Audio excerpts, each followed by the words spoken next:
We're going to play back a chunk we taped after the show yesterday. Michael Lachowicz is this very cool chef, restaurant entrepreneur, and he brought in a buddy, Brian Duncan. Yeah.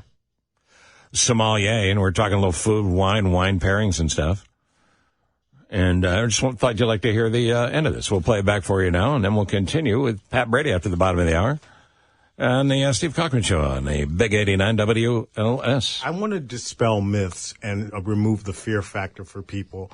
I want people to understand that it's doable and accessible, but stay curious like a child. The little 5-year-old boy in me that saw cotton candy for the first time, my head, I thought, was going to pop off.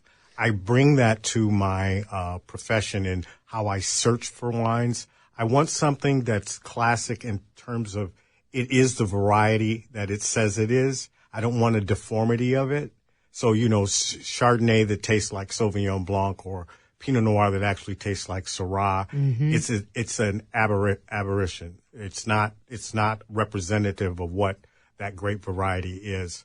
Champagne has 3 grape varieties that are allowed, at least. The major ones are Chardonnay and then 2 red grapes, Pinot Noir and Pinot Meunier. And most people don't know that. And they say, well, if you're using red grapes, how come it's clear?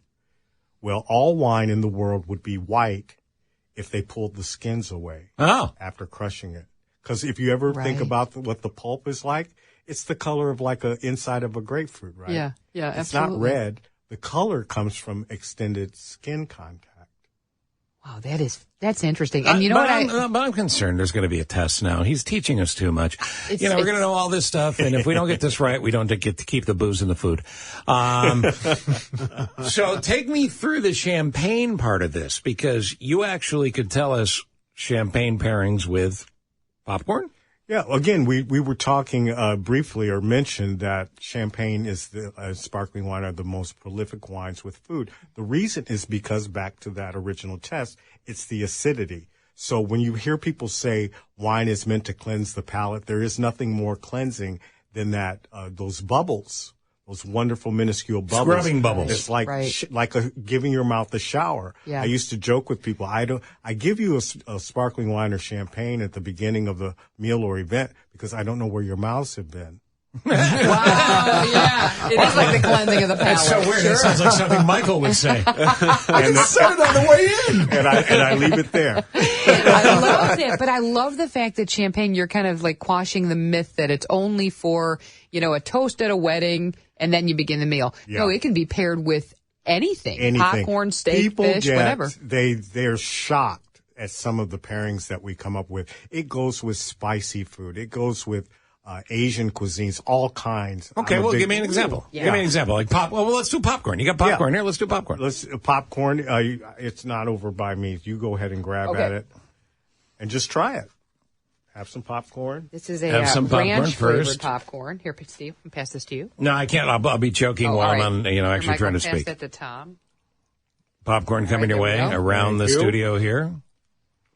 Okay. Now, and I want to ask, too, do you eat the popcorn and then the champagne? Either way. Or either way. Okay. Either way. Okay, so it's interchangeable. Yeah, I don't want you to be stiff about it. Just enjoy it. Have fun with it. And what you'll notice is the salt is a question.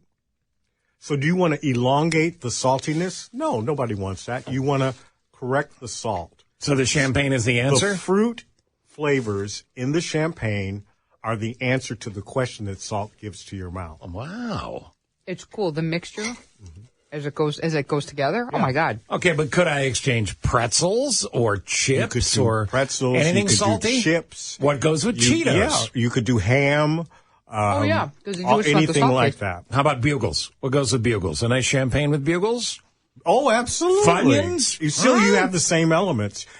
Plus that they're fried. Mm-hmm. Anything fried and sparkling wine or champagne is a match made in heaven. You know what I love your passion about it, because to me, anybody that's truly passionate about something they're a professional in, they're going to be good at it. And I'm assuming, amongst other sommeliers, they're bitterly jealous of you. That's my guess. Well, if they're not, they don't know. Yeah. There you go. They don't know. I mean, he's like, he he portrays himself as he is. He is the picture of humility, but he's Yoda. Yes. Listen, You're embarrassing me. If you have somebody who comes in and wants to have a glass of wine and ends up leaving with a flight for $255, that's magic, brother. Yeah. I gotta, because I'm not. You can't strong arm in somebody into buying something they don't want. No, that's true. You present the facts. You allow them to make decisions. Right. And then based on those decisions, if their experience is extraordinary, that's the hit. Michael Lachowicz, before we run out of time, I want to remind people again, in case they missed our original talk on the radio or online, the George Trois Group is about 2 restaurants that are fabulous, and those are? The 2 restaurants, the George Trois Group is comprised of 3 restaurants. The 2 restaurants that started it are in Aboyer and George Trois, 2 separate restaurants. Aboyer is a bistro, and I built on an addition to the restaurant to create a tasting menu room, George Trois, and those are in Winnetka, 64 Green Bay Road. And then we opened up 6 months ago Fonda Cantina, 1735 Benson in Evanston. And we're just kind of expanding our horizons a bit and You seem like diversifying. you're making your way to the city. You seem like you're pushing downtown. I don't want nothing to do with I think the Michael Lachowicz invasion Don't is say on. that. Y'all are too fancy for me. We're simple City folk. of Chicago was good to me. They're loyal people. Yeah. That's lovely, and they're good My to us as dreams well. came true here. I'm But not people are going to lie to you. driving to see you. I'm scared. I'm scared about coming to the city for a restaurant. That Don't doesn't. be scared. That does. Listen. That's right. I'm big. I think I'm 10 feet tall and bulletproof in my mind. I'm 6'1" and brittle. Just have a glass of this. I ain't messing around in these streets. You kidding me? Be Forget it. relaxed and having a good time. I'm like Kramer. If it goes down, I'm not done till it's over. Tell them you're with me. Yeah, and you're going to That's be... it. right. That's That's why right. you want to make Brian happy because Yeah. look, he's got Yeah. Brian's got he the squeezes your connections. hand real hard when he tells you he wants to be made happy. And you're going to be just fine. Yeah. But I would love people to get to the new place in Evanston. But obviously, what you've built in the burbs is tremendous. And if I'm you, grateful. It's outstanding. I'm If- grateful. if We've I had s- a great run for over 20 years in Winnetka and now in Evanston. And I'm kidding about the city. It would be wonderful to be in the city. But the fact of the matter is my life and my career has been built in the suburbs. And now I want to have a little bit of balance. And I can't get from point A to point B to point C to home fast enough to be able to balance out my life with my son and my wife. And, they're important. They're important to me. Can you end it with what your son said So to we you? we had a table that wasn't able to make it one time a couple months ago at George Trois, and my son was doing a project in school for his choice for the project was restaurants. Go figure. And he after 5 courses he turned to his mom, and I didn't hear this. I'm always in the room because I'm delivering every course with the waiters. Sure. And I explained them. But I came to find out after dinner that he had turned to his mom and said, and he's 11 years old, "Mom, when I die, I want my mouth stuffed with Wagyu beef." So when I got home, I said, "Stop." His name is Stavros. Oh, that's I hilarious. said, "Stop. You got champagne taste in a beer budget, brother. I'm telling you right now. You would better get a scholarship, and you would better be playing pro ball in about 10 years, because otherwise you're going to have your mouth stuffed with McDonald's cheeseburgers. Right, Just exactly. like mine. Yeah. Michael Just like mine. Lachowitz's life, this is the real show we ought to be streaming. Absolutely. This is what it's all about. It's good stuff. I salute you, my friend. You're welcome here anytime. I appreciate you. Thank you so Thanks much. for having us. We'll Thank link you it all for- on social. And thanks for the education. Thanks for helping us tell our story. Absolutely. Appreciate it. Andrea, try to pry that glass from Andrea's hand Oh, now. you're not touching this, my friend. Unbelievable. She took a swing at me.